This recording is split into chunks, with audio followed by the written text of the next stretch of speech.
Bienvenue dans Smart Bourse, votre émission quotidienne sur Smart for Change pour rester à l'écoute des marchés. Vous nous retrouvez tous les jours à 20h30 à la télévision via vos box. Vous nous trouvez également chaque jour en replay sur bismart.fr ou encore en podcast sur l'ensemble de vos plateformes préférées. Au sommaire de cette édition ce soir, les marchés globaux qui vivent et qui vibrent même au rythme des marchés obligataires américains mais également mondiaux avec des tensions qui persistent et qui sont de plus en plus visibles sur les parties longues, voire très longues de courbes obligataires. On regarde le 10 ans américain, bien sûr, à 4,60 désormais, mais on va regarder également des points de courbe bien au-delà. On a regardé le 20 ans hier, une adjudication qui s'est même passée du côté du Trésor américain, mais c'était déjà la même histoire au Japon en début de semaine, et on regarde des points de courbe jusqu'à 30, voire 40 ans pour la courbe japonaise, des courbes qui se quantifient de plus en plus sur cette partie longue et qui mettent sous pression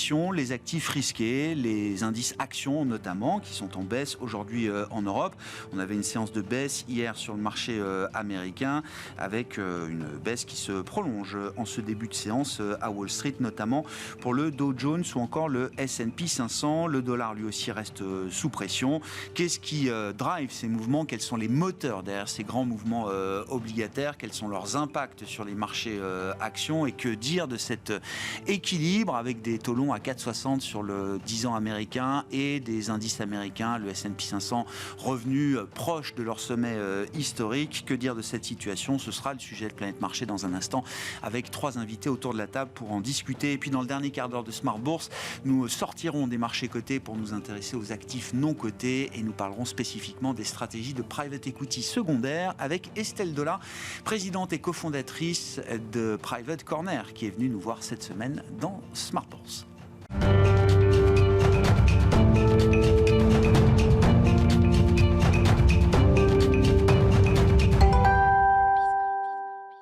Tendance, mon ami, chaque soir en ouverture de Smart Bourse, Pauline Gratel vous apporte les infos clés du jour sur les marchés. Bonsoir Pauline. Bonsoir. L'actualité du jour, c'est l'actualité budgétaire aux États-Unis et le projet budgétaire. La loi signature de Donald Trump et de son administration a franchi une première étape au Congrès. Oui, ce projet de loi a été adopté par la Chambre des représentants aux États-Unis de justesse à 215 voix pour et 214 voix contre. Le projet de loi est désormais transmis au Sénat qui doit l'examiner. Les investisseurs restent extrêmement vigilants car les mesures proposées pourraient accroître le déficit américain aujourd'hui à 7% du PIB. Selon l'estimation d'un comité non partisan, les déficits cumulés sur 10 ans pourraient arriver à 3 000 milliards de dollars. Que dire des équilibres sur les marchés obligataires dans ce contexte budgétaire américain? Comme on le disait, la vigilance reste de mise. Les taux américains ont vivement réagi dès hier soir après une mauvaise adjudication du Trésor américain pour la dette à 20 ans. Résultat, le 10 ans américain évolue désormais autour de 4,60% et le 30 ans, lui, s'installe au-delà de 5% à 5,15%. Tous les marchés sont concernés par cette remontée des taux longs. Ainsi, au Japon, le rendement à 30 ans s'établit à 3,15% et 1,55% pour le 10 ans. En Europe, le rendement allemand à 10 ans évolue autour de 2,65%.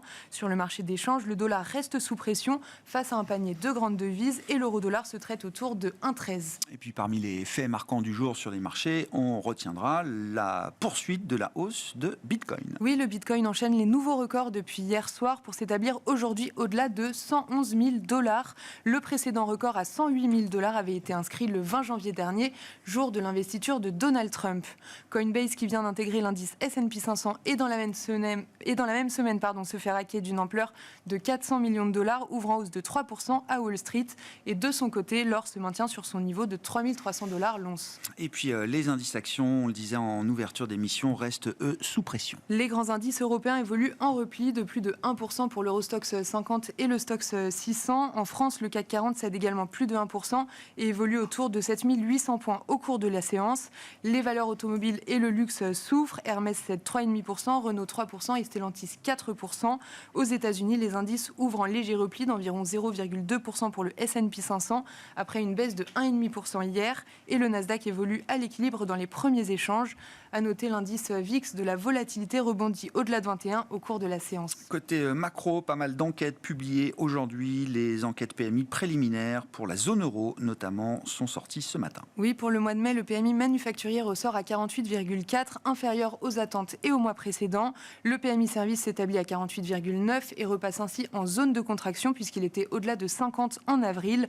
Ainsi, le PMI composite s'établit à 49,5, là aussi inférieur aux attentes et au mois précédent.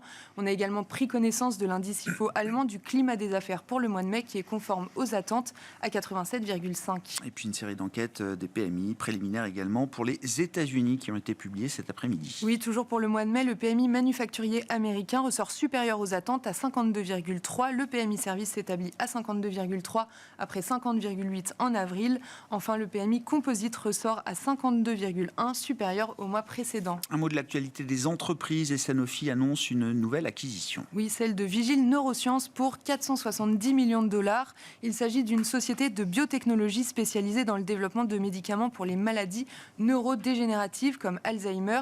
Et justement, par cette acquisition, Sanofi entend ajouter à son portefeuille un nouveau médicament expérimental pour traiter Alzheimer. Le titre Sanofi cède 1%. Quel sera le programme de demain sur les marchés pour conclure cette semaine, Pauline ? Les investisseurs prendront connaissance de la seconde estimation du PIB allemand pour le premier trimestre et on regardera également les ventes au détail britanniques d'avril.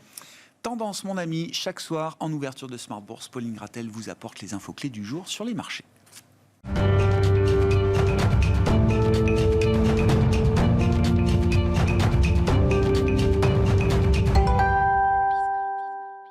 Trois invités avec nous chaque soir pour décrypter les mouvements de la planète marché. Thomas Vett est à nos côtés, le responsable de la gestion obligataire de Spirit Asset Management. Bonsoir Thomas. Bonsoir Grégoire. Grégoire Ginoux nous accompagne ce soir, gérant actions américaines chez Mansartis. Bonsoir et bienvenue Grégoire. Bonsoir Grégoire. Merci d'être là et merci à Mabrouk Chetouane d'être avec nous également. Bonsoir Mabrouk. Bonsoir. Responsable de la stratégie marché globaux de Natixis IM. Qu'est-ce qui drive les taux obligataires aujourd'hui Thomas, je me tourne vers vous évidemment. Et pourquoi est-ce qu'on se met à regarder des parties très longues de courbes qu'on n'a pas l'habitude de regarder aussi précisément, en tout cas quand on n'est pas gérant obligataire. Alors on a regardé le 20 ans hier, vous nous expliquerez peut-être pourquoi le 20 ans n'est pas un point de courbe forcément très pertinent, mais on a regardé en début de semaine le 30 ans japonais, le 40 ans japonais. Effectivement, hein, c'est les points de courbe longs qui remontent fortement, les courbes se quantifient. Bon, c'est un mouvement qui est enclenché depuis quand même quelques trimestres, hein, le mouvement de quantification des courbes. Mais là, il s'accentue. La réponse, elle est assez claire. Hein, c'est le marché est focalisé sur le déficit et sur l'endettement aux États-Unis. Un peu pareil au Japon. Ce qui fait que les parties courtes de courbe, qui sont drivées plus par l'inflation et par les banques centrales, ne réagissent pas trop. Le 2 ans américain est toujours autour de 4%. Par contre, les parties longues, hein, comme Pauline le disait en préambule, remontent fortement. Le 10 ans en 4,60 qui se rapproche de la partie haute de la fourchette qu'on voit depuis 1 an et demi, 2 ans maintenant, hein, entre 3,60 et 5. Donc on se rapproche de la partie haute. Le 5 ans qui a retouché ses plus hauts, à 5,15 aujourd'hui. Donc, 30 ans. Le 30 ans, pardon, oui. j'ai dit. Le 5. Le 5 ans, Oui. le 30 ans. Oui. Je parlais de 5%. 5%. Oui, c'est ça. Le 30 ans à 5,15 qui a retouché ses plus hauts. Donc le marché envoie un clair message à Trump et à l'administration de faire attention aux déficits qui sont à 7%. Voilà, il ne faudrait pas que ça s'accentue trop. C'est un vrai sujet aujourd'hui pour le marché obligataire. Les bons de vigilance test sont de sortie et la partie longue de courbe remonte. Bon, et ce message envoyé par le marché, il est suffisamment puissant pour être de nature à infléchir la course du projet de loi budgétaire là, qui vient de franchir l'étape de la Chambre des représentants avant d'arriver au Sénat, ou est-ce qu'il faudra je sais pas, des messages encore plus douloureux pour ramener le Congrès à une forme de rationalité ou un peu plus d'orthodoxie, j'allais dire, dans la gestion de la trajectoire du déficit et de la dette américaine. Bon là, il est passé à la Chambre, mais il faudra encore que ça passe au Sénat et forte chance qu'il y ait des grosses modifications qui soient faites, ou du moins des modifications qui soient faites avant. Sur la question de la fonction de réaction du marché obligataire, si ça ne suffit pas, ça pourra aller plus loin. On l'a vu sur les tarifs, le marché obligataire a quand même été un des gros facteurs qui a fait reculer Donald Trump. C'est les taux qui sont remontés assez fort, ça a fait chahuter les marchés actions aussi. Trump est revenu quand même en arrière, c'est pas fini, on va encore avoir des phases de négociation qui sont longues, on est juste sur une phase de pause. Donc ça, on verra pour le moment. Ce qui est marrant, c'est ça, c'est les séquences. On était sur la séquence tarif, là on est de nouveau sur la séquence dette, déficit, dépenses. Et le marché passe d'un sujet à l'autre et s'accroche obsessionnellement à un sujet pour un temps en tout cas. Et on le voit depuis 3 ans, depuis la phase de remontée des taux sur fond d'inflation galopante. Là c'était beaucoup plus simple. C'est ça aussi qui est compliqué aujourd'hui, c'est que il y a 3 ans, le marché avait à processer globalement une information, l'inflation. Aujourd'hui, le marché, qu'est-ce qu'il doit processer ? Il doit processer l'inflation qui est malgré tout toujours là aux États-Unis et qui pourrait revenir un petit peu, ça on peut en discuter avec les tarifs de Trump. La croissance, aujourd'hui, qui va être mise sous pression dans les prochains trimestres, on n'aura encore rien vu de toute la politique tarifaire qui est en train de se mettre en place. Dans les chiffres, on n'a encore rien vu, sur l'emploi également. Et en plus de ça, la partie budgétaire, déficit, endettement. Donc le marché doit processer ces 3 facteurs qui influent sur la politique monétaire de Jérôme Powell. À chaque moment, à chaque instant, il y en a un qui prend le pas sur l'autre.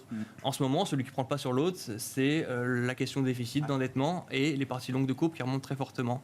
Est-ce que ça ne sera pas des points intéressants à acheter à un certain moment quand le rationnel ou la question dans la prochaine séquence, si c'est la question d'emploi ou de croissance qui revient sur le tapis? Très certainement que si. En attendant, est-ce que, pour répondre à votre question, ça ne peut pas aller plus loin? Ça peut. Ça peut clairement. Pourquoi on a parlé du Japon aussi en début de semaine, Thomas? Alors, le Japon, les taux longs remontent aussi très fortement. Il y a eu une auction de 20 ans, une adjudication de 20 ans qui s'est aussi mal passée, comme aux États-Unis hier. Les 20 ans, surtout aux États-unis, c'est des points de courbe qui sont assez peu regardés et assez peu investis par les gros institutions. Pas très liquide comme point de courbe. Donc c'est normal qu'il y ait toujours un peu moins d'attrait. Mais là, en l'occurrence, il y a eu réellement moins d'attrait que d'habitude. Il n'y a déjà pas beaucoup d'attrait. Donc, c'est quand même à prendre en compte. Au Japon, les taux sont montés très fortement sur la partie longue. Les taux courts, les taux à 2 ans, sont en dessous de 1%. Sont à 0,70%. On est à 1,5% sur le 10 ans, à 3,15 sur le 30 et à 3,60. 3,60, c'est ça, sur le 40. Sur le 40 ans, ça fait quand même une pente de 3% entre le 2 ans et le 40 ans. C'est la pente la plus pentue de l'univers. De l'univers. Non, mais de l'univers obligataire. Oui. Développé, quoi. Je ne connais pas les courbes. Non, mais c'est du G7, c'est la plus pentue. C'est la courbe la plus pentue du G7.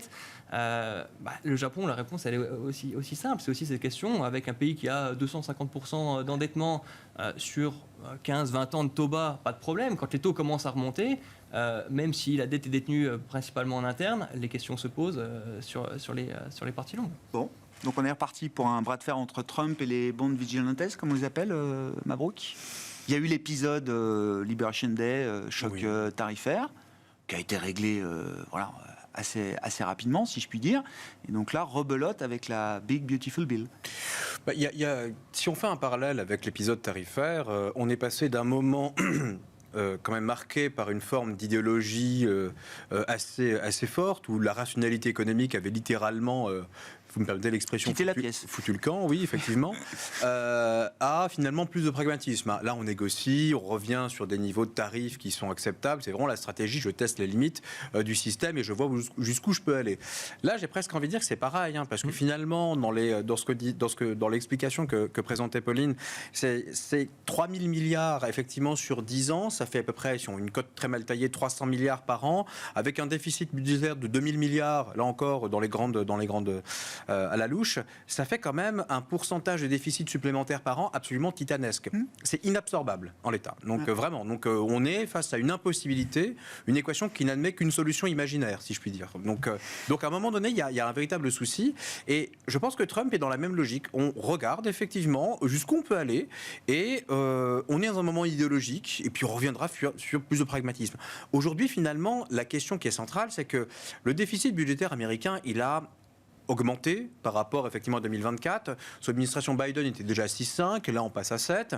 Bon, il y a une petite dérive effectivement qui est, on va dire, 6,5 c'est déjà fort, donc de 6,5 à 7 finalement c'est pas non plus un grand chemin.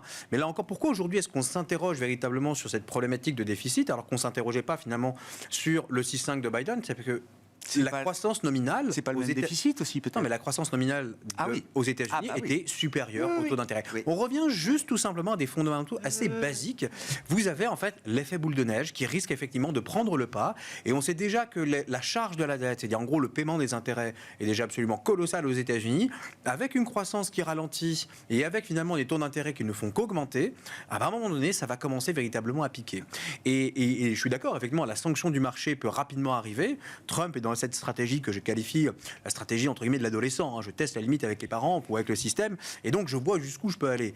Et à un moment donné, le marché va dire là, c'est plus possible. Le free lunch n'existe pas. Il va falloir payer effectivement pour qu'on puisse continuer à financer le souverain américain. Et 3 000 milliards, encore une fois, et là, je suis tout à fait d'accord avec vous, ça dépend de ce qu'on fait avec. Oui. Dans le déficit Biden, il y avait aussi l'Inflation Reduction Act, l'ARA, qui sont des dépenses quand même d'investissement pour l'avenir. C'était imperfect, effectivement. Personne ne se posait la question. Il y avait de la croissance, il y avait de l'investissement des entreprises parce qu'on avait de l'incitation fiscale. On l'a dit à maintes reprises sur ce plateau. Là, effectivement, c'est globalement, on va couper effectivement les systèmes, les programmes de santé.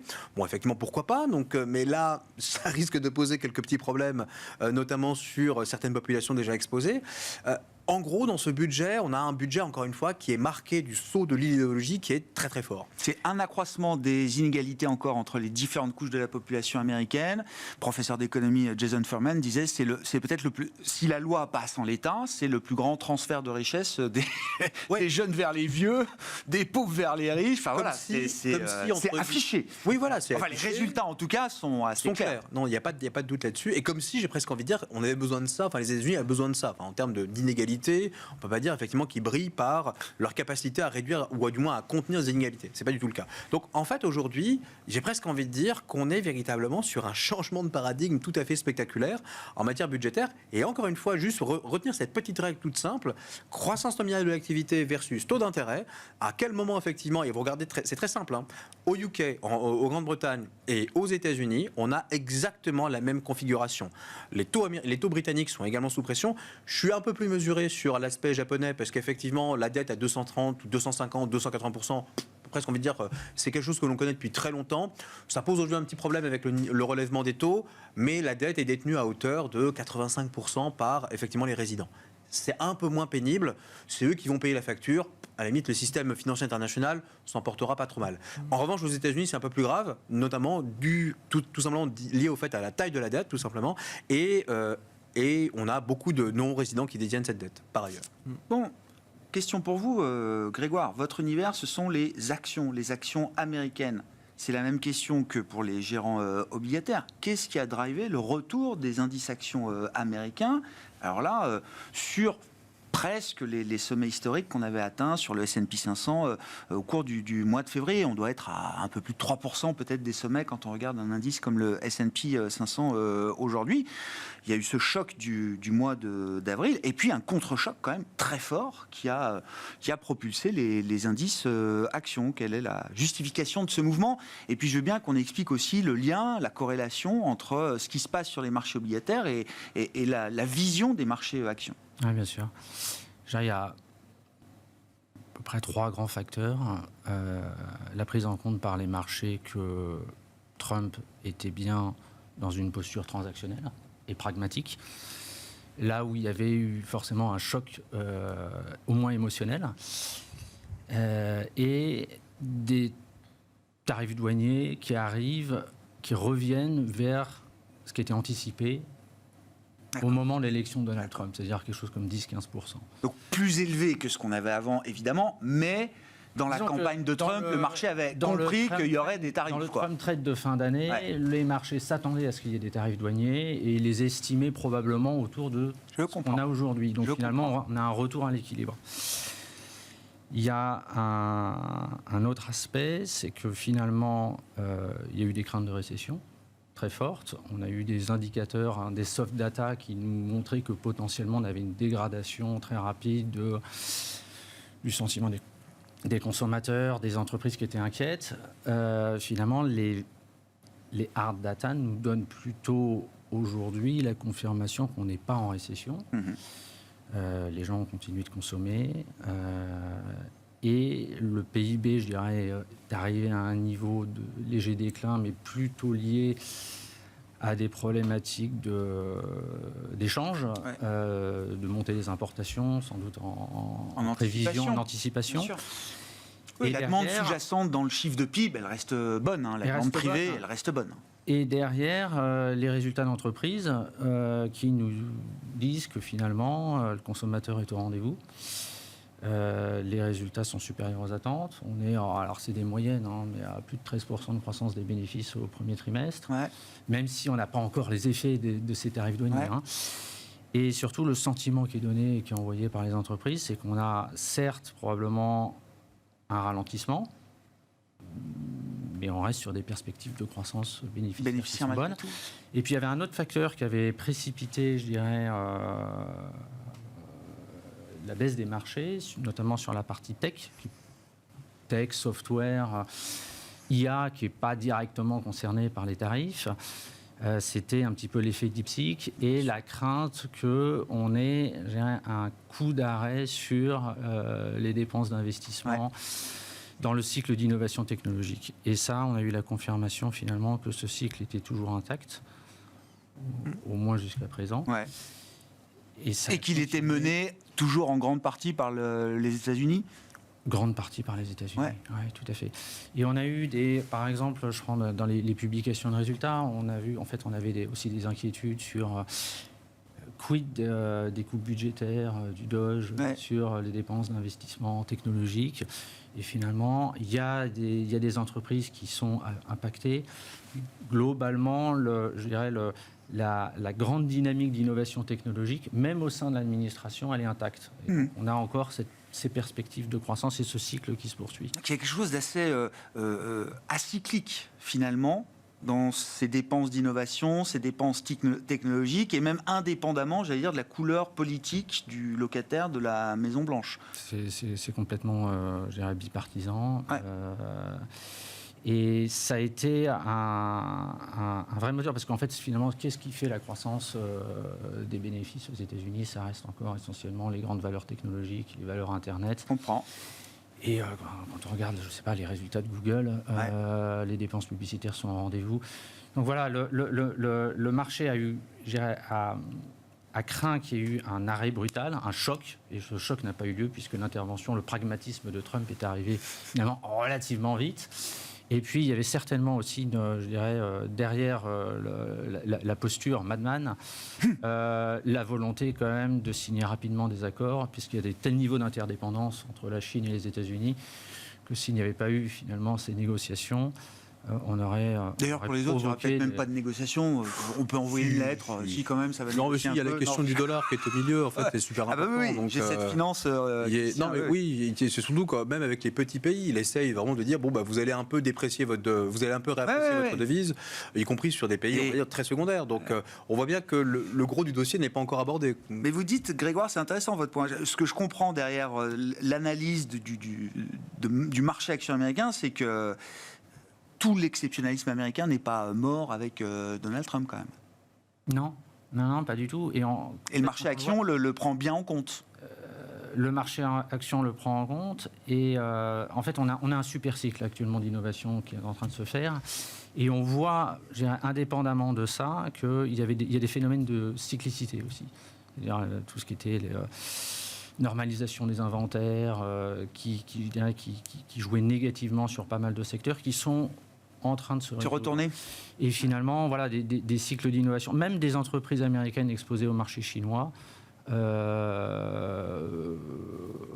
voient une amélioration des perspectives. Vous dites l'IA est immune face aux tarifs, tout dépend.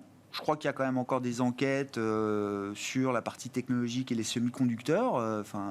On attend des résultats d'enquête section 232 sur les semi-conducteurs avec des tarifs potentiellement spécifiques. Il y a quand même des limitations d'exportation. Il y a quand même un contrôle de cette industrie qui semble être une industrie un peu moins mondialisée peut-être aujourd'hui ou demain en tout cas. La toile de fond en effet, c'est qu'on est dans une démondialisation et on est dans une véritable guerre commerciale, une drôle de guerre, puisqu'on a toujours ces niveaux d'interdépendance qui sont très forts, donc on se parle. Mais il est clair que la Chine a envie d'étendre son cercle d'influence ailleurs, et a envie d'exporter davantage ses excédents de production. Et les États-Unis ont envie de bloquer la Chine dans sa capacité à les rattraper. Et donc, c'est un petit peu ce qui a remis de la nervosité très récemment. C'est-à-dire qu'on a mis des exemptions sur les semi-conducteurs. On a négocié, et puis ça revient sur le tapis très rapidement. Ouais. Donc c'est certain que ça remet de la nervosité. Mais je dirais l'impact, plus global, parce que c'est vrai que finalement, les taux ont dans un premier temps baissé sur cette idée qu'on allait en récession, que le Fed allait potentiellement intervenir et qu'il y allait y avoir même presque un phénomène déflationniste. Pendant 2 jours. Par la demande, pendant 2 jours. Et puis, il y a quand même cette perception aujourd'hui que finalement, peut-être l'économie tient, donc on aura un peu plus d'inflation un peu plus longtemps. Finalement, la Fed va peut-être pas baisser ses taux tout de suite. Et quand même, je dirais, le phénomène qui est plus structurel, c'est que dans un monde plus démondialisé, si je puis dire, c'est structurellement un peu plus inflationniste, puisqu'on n'a pas ce moteur déflationniste qu'on a eu au cours des 30 dernières années. Et les phénomènes de relocalisation, d'ajustement de supply chain vont créer, je dirais, les conditions d'une inflation structurellement un peu plus élevée. Et ça veut dire aussi que finalement, les agents économiques et notamment les acteurs privés américains, qui sont de plus en plus des déteneurs de dettes américaines, exigent des rendements qui ne sont pas forcément les mêmes que les institutionnels pendant la période de taux zéro. Les équilibres ont ça peut expliquer changé. Aussi un petit peu la remontée des taux, indépendamment des phénomènes purement du risque budgétaire. Thomas, vos commentaires, puis ça nous amène à dire un mot de la Fed. Qu'est-ce qui fera sortir la Fed du bois et de sa pause? Exactement, ce que j'allais dire, on a parlé à partir des parties longues. Là, le sujet là, ça ramène sur les parties courtes, les parties banque centrale.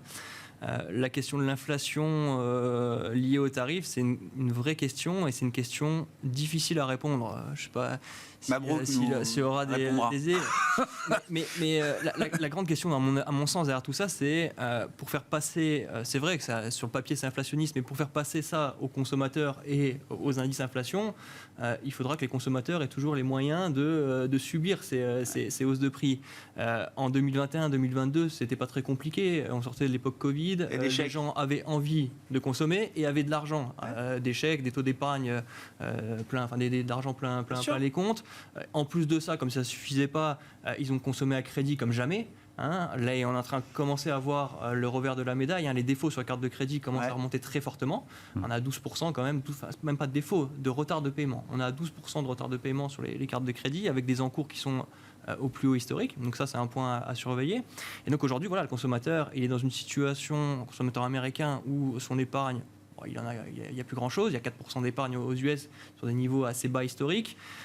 L'effet richesse des 2 dernières années, il a consommé dessus. Maintenant, les marchés actions vont quand même être malgré tout un peu plus volatiles que ce qu'ils ont. On ne va pas faire encore 2 années à 25% sur le S&P. J'espère pour vous. Mais moi, j'y crois pas en tout cas. Donc il y a cet effet richesse qui sera plus là. Donc est-ce que le consommateur va pouvoir encaisser encore des hausses de prix? C'est compliqué. Est-ce que ça passera pas par une réduction un petit peu des marges des entreprises?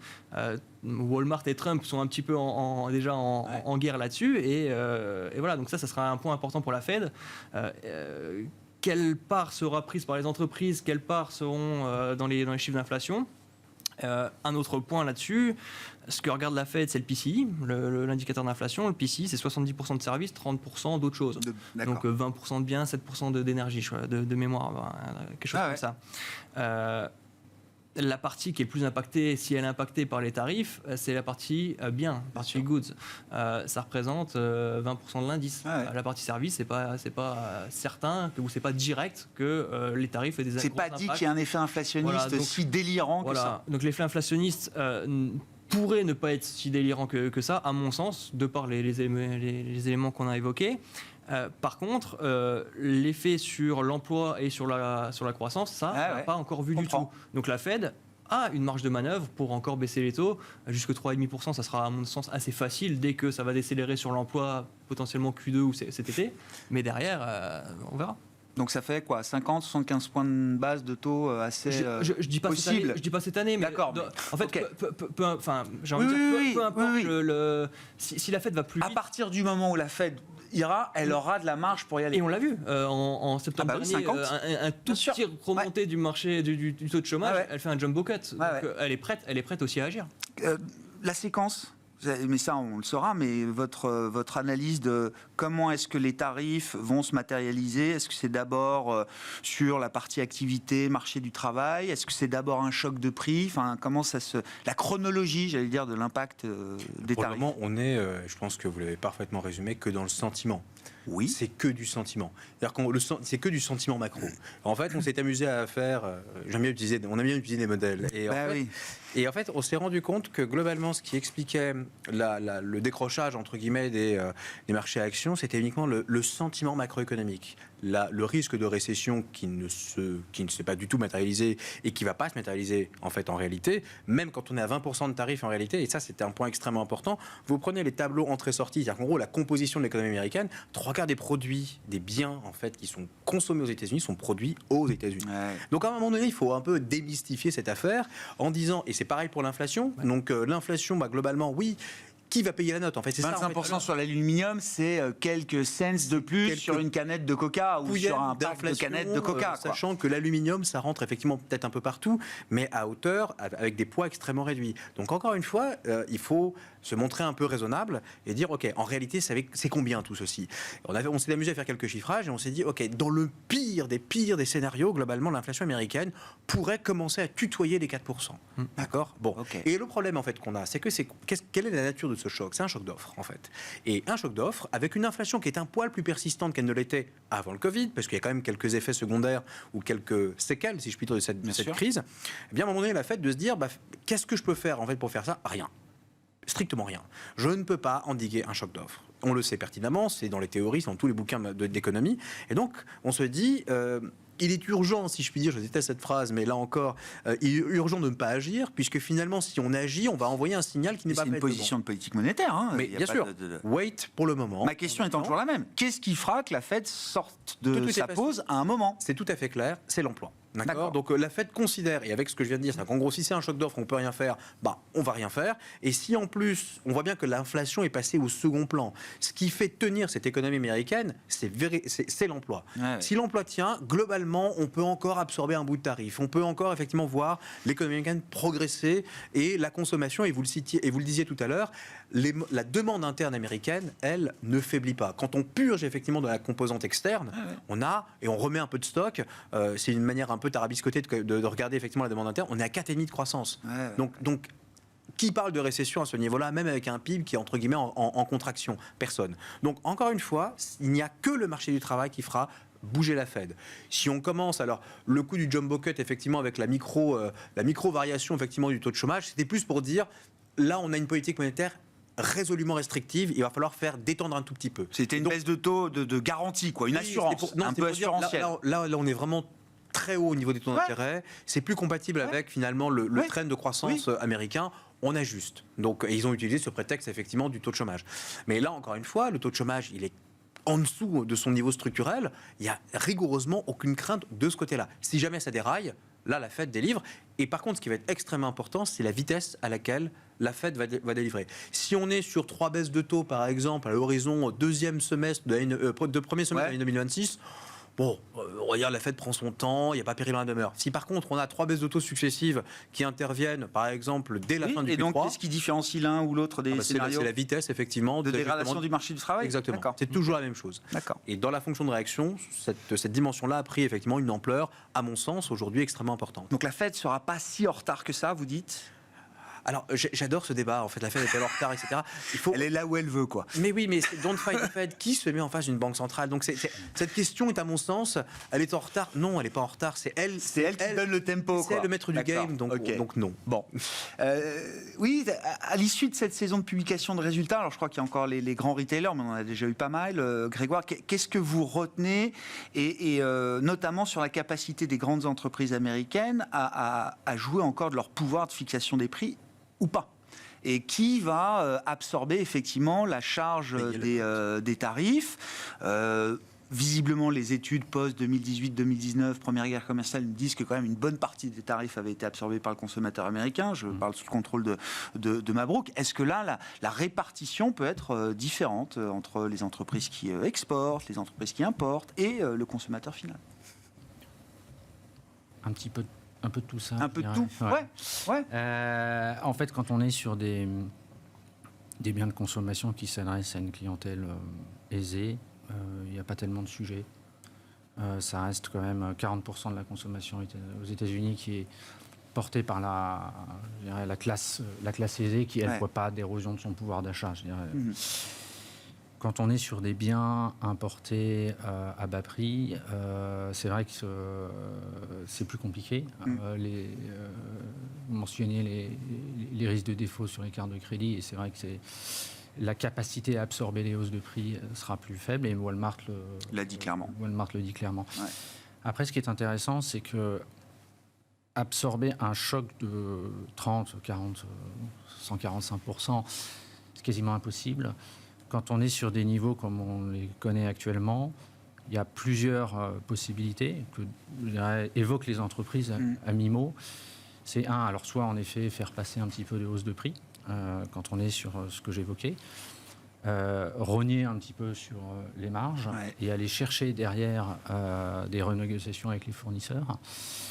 Et puis, faire des ajustements. Alors, faire des ajustements de supply chain, c'est-à-dire éventuellement faire des contournements, tricher.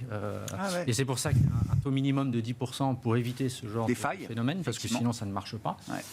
Et c'est ça qui est intéressant, c'est que d'une certaine manière, alors ça c'est plus un sentiment qu'une réalité, parce que pour l'instant on ne peut pas le vérifier, les entreprises ne l'évoquent pas vraiment, mais c'est qu'il y a beaucoup d'excédents de capacité de production actuellement en Asie, et donc qui crée presque une pression déflationniste, on le voit même en Europe. Oui. Et donc les importateurs américains ont une certaine marge de manœuvre pour aller négocier, et donc pour aller faire payer la note au reste du monde, à ceux qui ont besoin d'exporter. À ceux qui ont besoin d'exporter pour aller. Vous voulez avoir accès aux consommateurs. Payez votre part.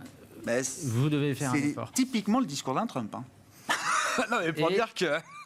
et après, il y a plusieurs autres aspects. Il y a éventuellement il y a des réductions de coûts. La réduction de coûts, ça veut dire davantage d'investissement, d'automatisation. Mais ça, c'est permanent quand même. Ça, c'est permanent, mais il y a un cycle justement d'innovation qui s'accélère.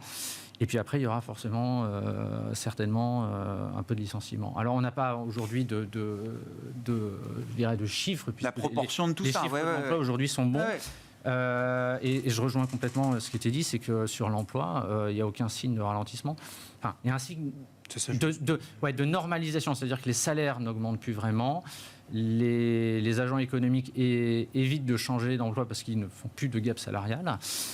Mais quand on regarde, par exemple, les emplois temporaires, on a eu un ajustement, mais on n'a pas du tout d'un niveau caractéristique d'une entrée en récession. D'accord. Voilà. Mais donc, ça veut dire que si on a un marché de l'emploi qui se détend, ça donne plus de latitude à la Fed éventuellement pour agir, et ça casse cette boucle prix-salaire. Oui, bien sûr. Donc, finalement, avec ces pressions déflationnistes, je ne sais pas exactement si ça va se passer comme ça. Mais en tout cas, le message qui est envoyé par les entreprises aujourd'hui, c'est que c'est gérable et il n'y a pas de révision. Alors, il y a des messages qui sont relativement prudents sur certains secteurs. Il n'y a pas de révision à la baisse, on note un ralentissement. Voilà. Bon. Et c'est finalement le soft landing, peut-être, dont on a besoin pour ajuster à peu près tout ça. Oui, ça fait 2 ans, quand on parlait de l'exceptionnalisme américain, 2 ans au minimum de croissance bien supérieure au potentiel aux États-Unis. Ça fait longtemps qu'on n'a pas été au potentiel, voire en dessous du potentiel. 2023-2024. Oui, c'est ça. Voilà. C'était spectaculaire. Bon. Ça veut dire que le marché action américain, il n'est pas si malsain que ça, Grégoire ?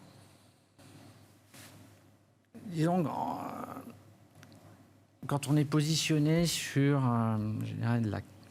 le terme qualité, c'est-à-dire qu'il faut qu'il y ait des niveaux de marge qui permettent d'encaisser, qu'il y ait un certain pricing power qui soit avéré. Donc, il y a certains segments sur les biens qui peuvent être un peu malmenés. Ça, c'est tout ce qui est cycle immobilier, rénovation, Home Depot en parlait. Avec les taux Walmart, ça se paye quoi, 38 fois ? les earnings. Enfin, c'est ce genre d'ordre de grandeur, quoi. Il y a des dynamiques je dirais, de gains de productivité qui sont monstrueux aussi. Il y a des dynamiques de croissance de e-commerce. Donc, mais c'est vrai que pour des retailers, bon, et Target, c'est un peu exceptionnel, mais c'est vrai qu'il y a quand même une certaine prudence. Mais globalement, les messages envoyés sont relativement surprenants dans le bon sens du terme. Donc, et quand on voit les attentes, finalement, les attentes bénéficiaires avaient été revues à la baisse en avril. Elles sont remontées, je veux dire. Remontées. Alors, sauf quand il y a l'énergie, parce qu'il y a des dynamiques d'ailleurs qui alimente le cycle déflationniste. Oui. Donc, ça fait partie des objectifs de Trump. Et ça fait partie des objectifs de Trump, c'est-à-dire de faire payer la note aux partenaires commerciaux, mettre en place les mécanismes pour inciter en partie à des relocalisations et créer les conditions d'une énergie abondante. Faire payer la note, c'est quand même un peu... Là aussi, c'est un pari très risqué, me semble-t-il, puisqu'il y a bien une chose que la Chine a apprise lors de la première guerre commerciale, c'est que les Américains ne sont plus fiables. Bon, très bien, ça c'est un constat effectivement qu'aujourd'hui les Chinois ont fait, je pense que les Européens aussi l'ont fait, et le reste du monde l'a fait par ailleurs. Et donc, in fine, on se dit, OK, ils ne sont pas fiables, qu'est-ce qu'on fait? On diversifie. Alors qu'en gros, il y a quand même aujourd'hui, alors on a au sein de l'Europe, c'est un vrai débat, hein, donc comment... Finalement, quelle est la position qu'on doit adopter à l'échelle de l'Europe et au niveau de certains pays vis-à-vis de la Chine, avec ce qui se passe en toile de fond vis-à-vis des États-Unis. Et on voit bien qu'il y a déjà des dissensions. La France a une position plutôt ferme, l'Espagne beaucoup plus ouverte, même la Commission européenne dit finalement on devrait faire un pas vers la Chine. Et à un moment donné, on va se dire, il y a la réalité économique, la réalité empirique. La Chine, de toute façon, n'a pas attendu que l'Europe commence effectivement à envisager une tierce relation. C'est-à-dire qu'en gros, la Chine est devenue le premier partenaire commercial de 120 pays dans le monde. Donc, à un moment donné, j'ai presque envie de dire que si les Américains menacent aujourd'hui la Chine, vous voulez avoir accès à notre marché, il va falloir payer. Mais les Chinois vont dire, bah non, c'est vous qui allez payer en fait. Et honnêtement, la première séquence de cette guerre, de cet épisode commercial, à mon sens, Trump a perdu vis-à-vis de la Chine. Trump a perdu. Donc il n'a pas eu ce qu'il voulait. Xi Jinping n'a pas bronché. Il a dit clairement, OK, on va négocier, mais de manière sérieuse. Et bizarrement, on a eu beaucoup... Sans rien lâcher, Xi Jinping a vu la pression... Beaucoup de step back, mais de chaque côté. Hein. Donc la Chine a dit, OK, très bien, il y a des efforts qui sont consentis. Nous aussi, on consent des efforts. C'est comme ça qu'on mène une négociation. Donc on n'est pas dans le mode, j'arrive avec mon chapeau de cow-boy et mon fusil à pompe. Non, ça ne marche pas comme ça. Donc il y a eu une véritable négociation et on ne peut pas dire que Trump, effectivement, soit sorti gagnant de la négociation avec la Chine. Donc je suis beaucoup plus partagé sur la capacité finalement de négociation des États-Unis, notamment vis-à-vis des grands pays. Le dernier morceau qui reste à traiter, bien évidemment, c'est l'Europe. Parce qu'on n'a pas encore parlé de ça. Il n'y a pas encore eu de négociation. On va voir comment les choses effectivement évoluent. On a bien vu que déjà la Commission européenne était déjà prête finalement à agir. Ce ne sont que des mots. On va voir l'exécution. C'est comment ça se passe, qu'est-ce qu'ils vont faire, qu'est-ce qu'ils vont proposer. Je suis un peu plus, effectivement, sur... La menace américaine est un peu plus fantomatique, à mon sens, qu'elle ne... Oui, mais c'est plutôt market positif, ça. Mais bien sûr. Enfin, moi, je dis qu'encore une fois, si tout est drivé par le sentiment, et si on est encore une fois sur la stratégie, effectivement, du pire, puisqu'on a, à mon sens, le 2 avril, on a vu vraiment le pire scénario sous les yeux, en fait, le 10% de tarifs, quand il a été annoncé avec la pause, finalement, ça a été salué par le marché, même si derrière, effectivement, il y a eu encore de la volatilité. 10%, c'est le plafond. Donc, il y a toutes les chances pour qu'on soit en dessous. Donc, c'est positif marché. Bon, on verra. Le pire est passé, le point bas est derrière nous, quoi. J'ai pas dit ça. D'accord.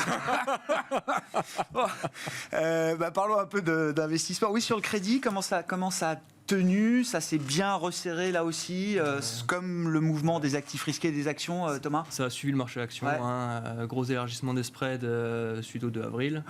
On a été retouché 500, un peu plus de 500 points de base sur le high yield des deux côtés de l'Atlantique. On est revenu quasiment au niveau d'avant le 2 avril. On a 350 points de base en Europe, à peu près un petit peu au-dessus aux US, mais allez, à 40-50 points de base près, on est revenu sur les niveaux bas, qui étaient déjà des niveaux bas, attention. Bien sûr. C'était déjà sur des niveaux extrêmement bas historiques. Donc, et d'ailleurs, ces écarts, je veux dire, 300 points de base pour le high yield, c'est plus 300 points de base comme ça pouvait l'être il y a 5-10 ans. Enfin, c'est bas, je suis d'accord, mais est-ce que c'est un nouveau régime? Alors, c'est grâce au raisonnement de rendement et plus de spread. C'est vrai que aujourd'hui, avec les taux qui sont structurellement plus hauts, les taux sans risque, 300 points de base en plus, ça fait un rendement qui est intéressant pour un particulier ou même un investisseur qui charge du 4-5%.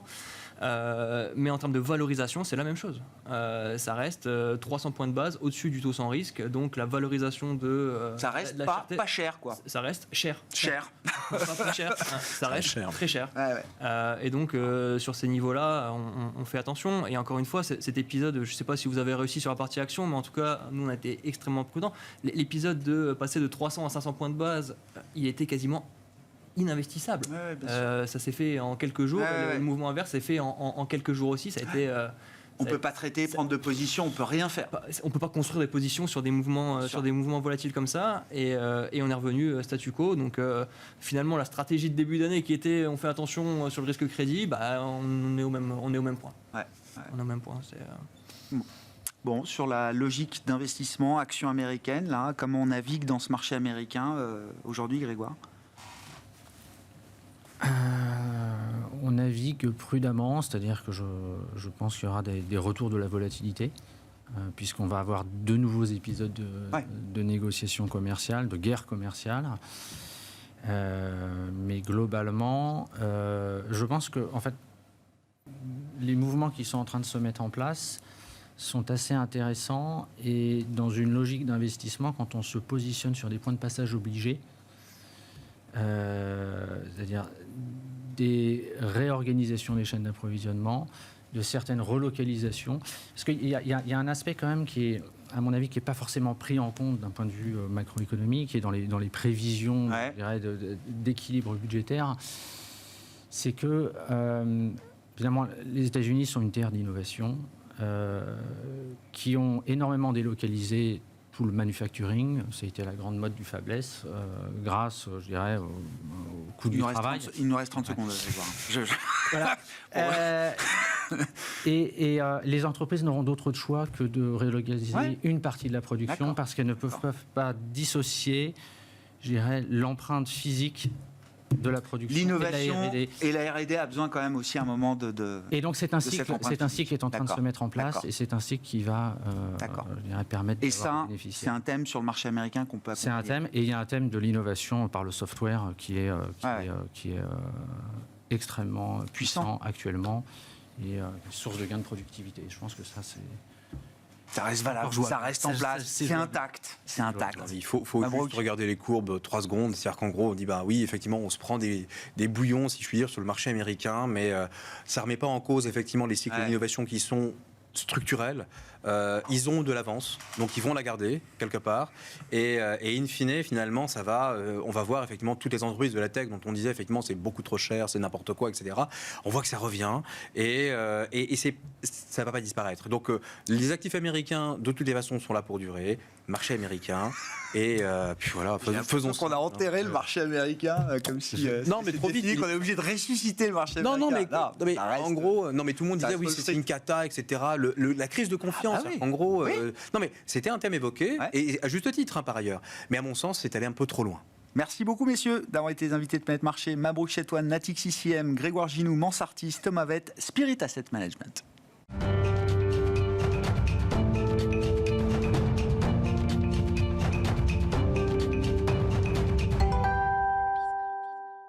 Le dernier quart d'heure de Smart Bourse, chaque soir, c'est le quart d'heure thématique. Ce soir, je vous propose de voir ou revoir l'interview d'Estelle Dolla, présidente, cofondatrice de Private Corner, qui est venue nous voir il y a à peine quelques jours pour évoquer les stratégies de private equity secondaire et en quoi ces stratégies secondaires sont de bonnes portes d'entrée pour accéder et aborder cet univers du private equity.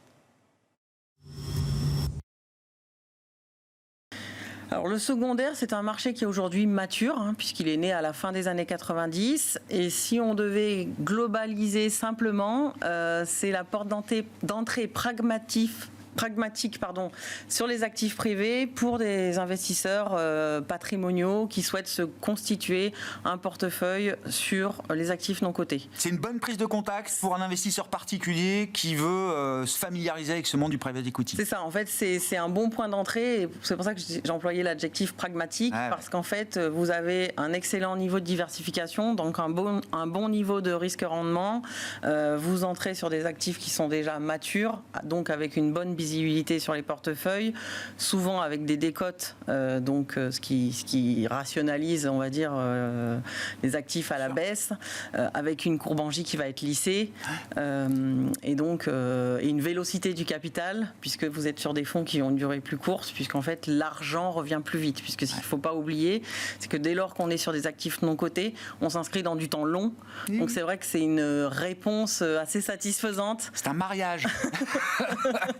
C'est ce que m'a dit un jour un spécialiste des actifs. C'est pas des fiançailles, c'est un vrai mariage, le private equity. Pourquoi on en parle aujourd'hui? Alors c'est vrai qu'on en a parlé ces derniers temps parce que dans les stratégies de secondaire, il y a ce qu'on appelle les fonds de continuation. Tout à fait. Qui sont apparus, enfin je ne sais pas s'ils sont apparus au cours des dernières années, en tout cas on les a vus arriver au cours des dernières années pour répondre à des problématiques justement de liquidité sur certains fonds, de problèmes de sortie également, et donc ces fonds de continuation ont permis, j'allais dire, de continuer de porter des entreprises dans le private equity. C'est vrai que cette partie-là, c'est un pan entier des marchés secondaires, juste pour rétropédaler, pour expliquer un peu d'où est né le besoin finalement de créer un marché secondaire en complément du marché primaire. Le besoin, il est double, puisque soit d'un côté, vous avez des opérations dites de LP-led, donc à l'initiative des investisseurs qui, justement, par rapport à ce temps long, souhaitent se dessaisir plus tôt de leur position. Et donc, la liquidité a un prix, la décote, et donc vous avez des équipes spécialisées qui reprennent des portefeuilles de fonds entiers sur des opérations de LP-led, LP comme investisseur. De l'autre côté, vous avez des opérations de GP-led, donc là à l'initiative des gérants, dont les fonds de continuation, où vous avez des gérants qui ont soit effectivement la volonté de continuer à porter des actifs parce que ce sont des actifs où on arrive en fin de course dans le temps long du fonds et où on doit rendre l'argent à des investisseurs, mais pour autant, vous n'avez pas fini d'écrire l'histoire de la croissance, donc vous avez envie de garder vos actifs en portefeuille et de continuer à être intéressé à la création de valeur. Donc vous allez proposer aux investisseurs existants de récupérer leur investissement sans poursuivre l'histoire de la croissance dans ce fameux fonds de continuation. Soit vous avez des investisseurs effectivement existants dans le fonds actuel qui vont venir souscrire aussi à ce fonds de continuation. Et l'important, encore une fois très très schématiquement, mais c'est que les gens comprennent ce qu'on dit, recréer un alignement d'intérêts au niveau de ce véhicule de continuation. Justement parce que les sorties sont de plus en plus compliquées, à la fois dans des rachats industriels et dans des introductions en bourse. Donc c'est vrai que c'est une solution qui vient garder les intérêts alignés et permettre de continuer à accompagner ces entrepreneurs, parce qu'il y a parfois des désalignements en termes de temps long, justement, entre la durée de vie d'un fonds et le fait d'avoir encore besoin justement d'un peu de temps pour continuer à créer de la valeur. Et ces transactions, justement, elles répondent à j'allais dire, une conjoncture particulière, ou est-ce que c'est quelque chose de structurel dans cet univers du private equity là ? C'est vraiment un pan entier et une partie intégrante aujourd'hui de l'industrie du private equity.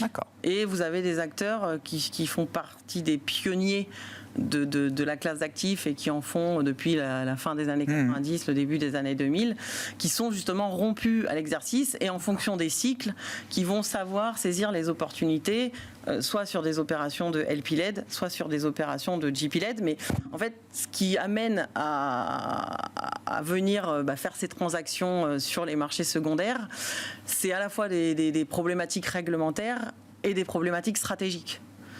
Justement, parce que selon les cas de figure, vous allez pouvoir solutionner des problèmes et donc qui sont aussi source d'opportunités pour les investisseurs. qui veulent prendre ces positions organisées par donc les équipes de gestion secondaire, qui peuvent être soit des équipes spécialistes, soit des équipes qui font partie de plateformes de private equity primaires qui ont créé donc un marché secondaire à côté. Secondaire. Exactement. Où est-ce que vous voyez, vous, les opportunités là, chez Private Corner dans cet univers du secondaire aujourd'hui? Qu'est-ce qui caractérise une bonne opportunité, en l'occurrence, Estelle? Alors, c'est vrai que nous, chez Private Corner, on s'attelle à sélectionner des équipes de gestion sur des stratégies cœur et satellite. Donc en fait, justement, selon qu'on est auprès d'équipes de gestion spécialistes ou généralistes, vous allez avoir des opportunités qui vont être plus ou moins équilibrées en termes de risque-rendement et plus ou moins diversifiées. Donc aujourd'hui, il y a des opportunités à la fois sur du LP-LED, à la fois sur du GP-LED. La seule chose, c'est d'aller savoir négocier les bonnes allocations auprès des bonnes équipes, parce que justement, tout l'enjeu, c'est d'aller financer les bons actifs et de les payer le bon prix. Parce que le risque, il est vraiment là. C'est d'être capable d'aller sourcer les bonnes opportunités, de déterminer la valeur et en fonction justement de la qualité des actifs. Parce que parfois, vous pouvez reprendre des actifs à zéro. Ah bah oui. S'il y a des décotes, parfois, ce sont pour des raisons justifiées. Voilà, ça fait pas la valeur de l'actif. C'est vraiment ça le vrai sujet. C'est de savoir confier son argent à des équipes de gestion qui vont être en capacité à aller sourcer les bonnes opportunités au bon moment. On a vu hier dans la presse, notamment la famille Peugeot, qui rationalise son approche stratégique de son portefeuille de private equity. Donc là, c'est vraiment pas du tout. Il y a une trentaine de fonds avec qui ils ne travailleront plus. C'est énorme. Ça illustre bien que trop de diversification tue la diversification, parce que justement, ils veulent recentrer leur position stratégique auprès des bons gérants pour concentrer l'alpha, en fait. Bien sûr. Et donc là, c'est vraiment une rationalisation stratégique. C'est pas du tout une défiance par rapport à la classe d'actifs. Dans l'univers des actifs cotés, alors évidemment, la performance moyenne, historique, etc., elle est importante, mais avec une dispersion énorme. Voilà. Je veux dire, en fonction des équipes de gestion, on a des dispersions énormes, année après année, sur cet univers du private equity. On reste sur des marchés qui sont très hétérogènes, où il est fondamental de confier son argent aux bonnes équipes de gestion et d'être accompagné toujours par un professionnel de la gestion de patrimoine qui, lui, va avoir une vision transversale, un peu comme un médecin de famille du patrimoine de ses clients, et qui va faire la bonne allocation en fonction de l'appétit au risque de son client. On trouve sur un bon portefeuille de qualité ou un bon actif de qualité, quel type de décote est-ce qu'on peut trouver encore aujourd'hui, là, Estelle? Vraiment, c'est très variable, mais on va dire la fourchette qui est assez large va être entre 10 et 30% de décote. D'accord. Et en l'occurrence, le gérant qui reprend les portefeuilles de Peugeot, c'est un gérant qu'on a sélectionné chez Private Corner. Ah, vous pouvez le citer, non? Non. Si vous voulez. Écoutez, on verra. Allez voir sur le site de Private Corner, vous le trouverez vous-même.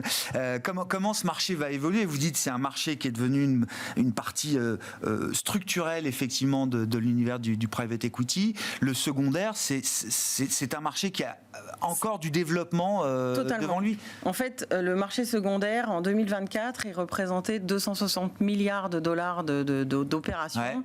C'était déjà plus 45% par rapport à 2023.